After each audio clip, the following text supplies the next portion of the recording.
What's up, guys? Driver Studio here. Wanted to tell you guys about a couple times where I've bought and sold some cars, kind of give you some insight as to what happens in a real world situation. So I'll start with a really cool car. I really enjoyed it. It was super fun. 65 Ford Falcon 500. I purchased the car from a neighbor of a good friend. I had seen it sitting outside for years. Got the car on a great deal, and of course, me, how I have always been, decided have to sell it, make a couple bucks off it to pay the day to day and play with another car I had, off to the side sitting for too long probably. Anyways, so I get the car, put it up for sale, strike up a conversation with a guy from another competitor auto sales website. The guy ends up flying out from California to Washington State. Not super far, but still, it's a flight. So the guy comes out and he says, "Hey, I'd like to meet you, check out the car in person." Of course, let's do this. This sounds great. And I'm always kind of leery when somebody says they're from out of state or, of course, out of country or something like that. You never really know, is this true? Is this honest? So meet up with the guy about 10 minutes away from my house. When we get there, he checks out the car. We go for a drive, hit it off. Everything's great. Really cool dude.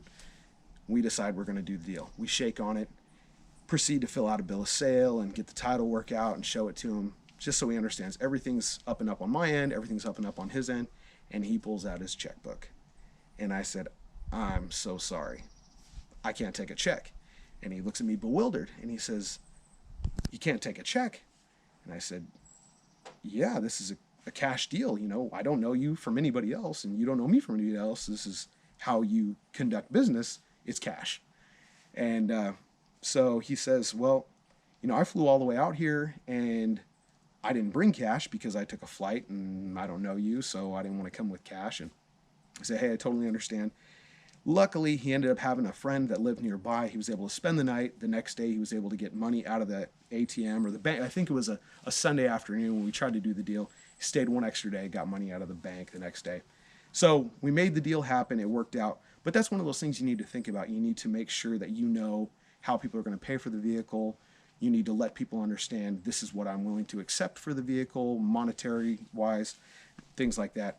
Another situation that I had was I was actually buying a car myself instead of selling this time. And it was nearby, maybe 10, 15 minutes away from the house. I saw the car early in the morning online, and I decided this is exactly what I want. Perfect. I've got to get this one. I was very excited. So, of course, I jump at the chance. Called the gentleman on the phone. I said, "Hey, I got to come see it. If it means anything to you, I'll bring you $50 or $100, something like that." I always like to do that so I can try to seal the deal, give them money, regardless if they'll let me be one of the people to check the car out. So, cruise over to his place when I get off work.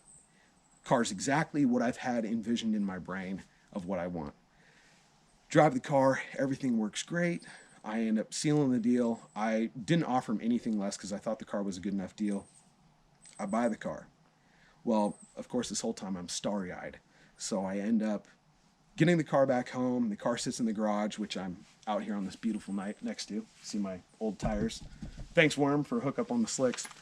So anyways, get the car in the garage, and I end up going outside to fire it up the next morning. Car won't start. I mean, what the heck is going on? Well, the carburetor was bad. No big deal. Needed a simple rebuild. Got the car to run.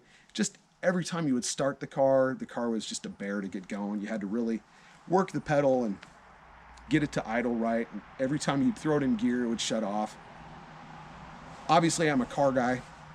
It's not the end of the world for me, but something that a lot of people need to remember: if you're buying a car and you get so excited that you found the right Toyota Previa, or you found the right, Nissan Altima, or you found the right 87 Cutlass in my case, you need to make sure that even though it's the perfect car, that's what you wanted, you still have a clear vision as to what you need to be on the lookout for. You need to make sure the vehicle runs right. You need to make sure that, everything opens and shuts properly. There isn't any leaks.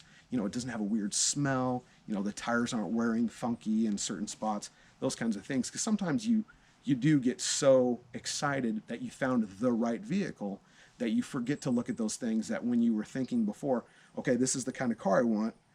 When I go find multiples of that exact car, I'm going to compare all of them together. Maybe you couldn't find multiples and you only found one, and so you say, Okay, I found this one, perfect. Finally, I'm buying that one. Step back for a minute, make sure you check it out, make sure you don't bring it home and have to, if you're not mechanically inclined, maybe you're not, you end up having to, right off the rip after you spend, $3,500 for a car, you end up having to take it to a mechanic. That's never fun. So just one of those things to think about. When you're selling a car, you need to make sure that you and the potential purchaser are clear with one another on how the transaction is going to take place. And also when you're purchasing a car on that end of things, that you are focused on how you want to observe the vehicle when you go over there and check it out. So I hope this helps a little bit with your buying and selling.